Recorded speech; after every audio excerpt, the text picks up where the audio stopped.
বিয়ের পর নায়রে গিয়ে বাবার বাড়ি থেকে উধাও নববধূ। মাত্র 9 দিনের দাম্পত্য জীবনে এমন ঘটনায় দিশেহারা স্বামী। হন্য হয়ে খুঁজেও কোথাও না পেয়ে অভিযোগ করলেন থানায়। স্বর্ণালংকার সহ প্রেমিকের সাথে পালানোর সন্দেহ করছে স্বামী। বিয়ের 9 দিন পর বাবার বাড়িতে নায়র গিয়ে এক নববধূর উধাও হওয়ার ঘটনা ঘটেছে। চট্টগ্রামের আনোয়ারা উপজেলার বারখাইন এলাকায় এমন চাঞ্চল্যকর ঘটনাটি ঘটে। হন্য হয়ে খুঁজেও স্ত্রীকে কোথাও খুঁজে না পেয়ে থানায় অভিযোগ দায়ের করেছেন স্বামী। জানা যায় 1 নভেম্বর আনোয়ারার কান্তিরহাট এলাকার আবু তোয়েবের কন্যা মেহরুন্নেসার সাথে একই উপজেলার বারখাইন শোলকাটা এলাকার মৃত মাসুদ পারভেজের পুত্র শান্তিদুল ইসলাম ইমনের পারিবারিকভাবে বিয়ে হয়। বিয়ের 9 দিন পর 10 নভেম্বর বাবার বাড়িতে নায়র যান নববধূ মেহরুন্নেসা।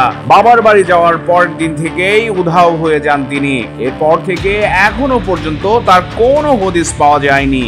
স্বামী শান্তিদুল ইসলাম ইমন বলেন, বিয়ের 9 দিন পর আমার শাশুড়ি শামসুন নাহার ও আমার স্ত্রীর মামাতো ভাই মহিউদ্দিন আমাদের বাড়িতে এসে আমার স্ত্রীকে বাবার বাড়িতে নায়র নিয়ে যান। যাওয়ার সময় স্বর্ণালংকার ও নগদ 30,000 টাকা নিয়ে যায় আমার স্ত্রী। নায়র যাওয়ার পরের দিন বিকেলে শ্বশুর বাড়ির লোকজন আমাকে ফোন করে জানায় আমার স্ত্রী বাড়ি থেকে বের হয়ে আর ফিরে আসেনি।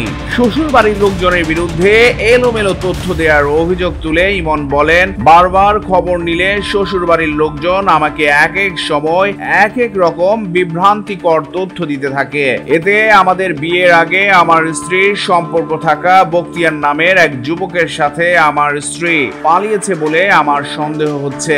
শ্বশুর বাড়ির লোকজন আমার কাছে বিষয়টি লুকোতে চাচ্ছেন বলে মনে হচ্ছে।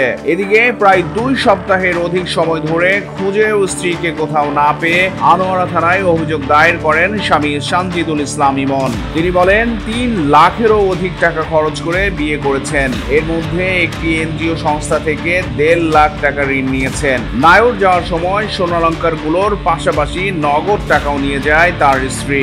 নববধূ মেহরুন্নেসাকে খুঁজে না পাওয়ার ঘটনায় বাবার বাড়ি ও স্বামী ইমনের পক্ষ থেকে পৃথক 2টি অভিযোগ দায়ের করা হয়েছে বলে জানান আনোয়ারা থানার ভারপ্রাপ্ত কর্মকর্তা মনির হোসেন। তিনি বলেন, বাবার বাড়ি থেকে চলে গেছেন ওই নববধূ। চট্টগ্রাম প্রতিদিন নিউজ ডেস্ক।